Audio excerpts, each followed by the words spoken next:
musidɓe jame kisi woni moɗo mi hewlitimo ɓe haray ko sadi mon ko toodi haray no hilan ɗo hannde fi nodditugol annduɗa hoorema musidɓe men itti sikke non ɓe jalabaɓe ma kawtalɓe meɗen ɓe wimi hihi on e kala kadi faalaɗo wallitade fi honɗum woni fi annduɗa hoorema nde mojoɓere ɗo woni ɓe jalabaɓe haray heɓe waɗi mojoɓere maɓɓe nden woni ɓe france ɓen haray hiɗon andiɓe hiɓe nodditi dendagal musidɓe meɗen ngal fi o sos o wallitagol e fi gaytagol pom maɓɓe on camping haray noon pom on ɗon ko barrage on camping haray noon musidɓe meɗen ɓe fomo ɓe dendagal kala ko wondiri hino noddita notagol nde ñalade ɗo ñalade molanade fi sembingol e fi kadi wallitagol ɓe ɗon andi cenɗe buy haray hino toon jama meɗen o neniraɓe yayiraɓe meɗen hino soñji fi heɓugol ndiyam laaɓuɗan ndiya yareteɗa ɗum ɗo noon si waɗi piiji ɗo si waɗi waway wallitade itti sikke noon fi ɓuytugol ñabbeeli ɗin e miñiraɓe meɗen ɓe ɓay haray ɗon andi ko adori on taw ko cellal ngal joni noon cellal waɗi wosita ndiyam laaɓuɗan hino woodi ndiyam laaɓuɗan noon heɓi ke wono si tawi kadi wallidirama awa haray nde mojoɓere ɗo heɓe jonni rendez vous dendal ngal faalaɓe wallitade wo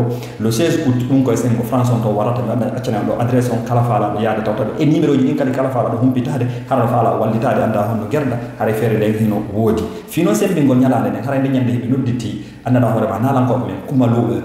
miɗo noddita ɗo noon kadi France Club BBG on andite awa haray Maxime Beka himo nder ɗon oto goɗɗo e mon tuldu fi yi'ugol artiste mon on fi sutinugol kadi nden ñalade ɗum haray kadi ande kadi e monsieur bari himo toon e Pape Dji Fafaya e wayta ɓe ɗon ɗo gasa kadi woɓɓe kadi ara tawtaɓe kadi fi sembingol nden ñalade ɗon awa haray le 16 août 2025 meccenen ɗo adresse on e numéro ji ɗi fi kala faalaɗo faltade anda honno association o fiyatɗugo tawtama mano faala wadde donc anda honno gerdata ay haray koɓe indi kon wo haray ko gala caricatif fi wallitugol sembina annduɗa hoorema e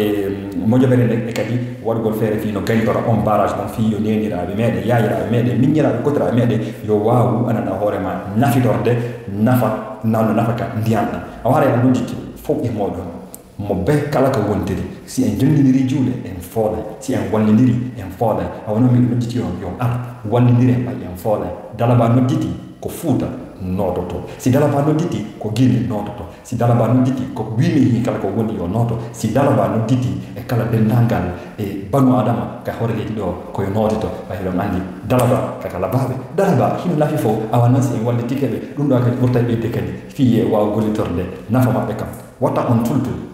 le 16 août 2025 naccana lawol ngol ɗo e numéro ji ɗi aro yiɗon toon e nalankoɓe moɗon ɓe Maxime Bekani monsieur Bari en e Pape Dji Fafaya e dendagal ko sembini nde mojoɓere ɗo woni o union de jeunes de Dalaba à l'étranger haray foppo hino nodditande ñande wata mo tultu ɓay haray kamɓe heɓe toon hiɓe habbi on fi yiidugol tintoɗa ɓeydoɗa sembida mo ma on si sembi a holitoray Amadou Sow haala ɗum e sayi mi tawi ko gonga si plan ngal sembi en sembi si ɓe dalabaɓe sembi en sembi wata on tultu ɓay haɗa yimɓe toon hiɓe habbi on are sembo semben sembinen hoore meɗen en e yeeso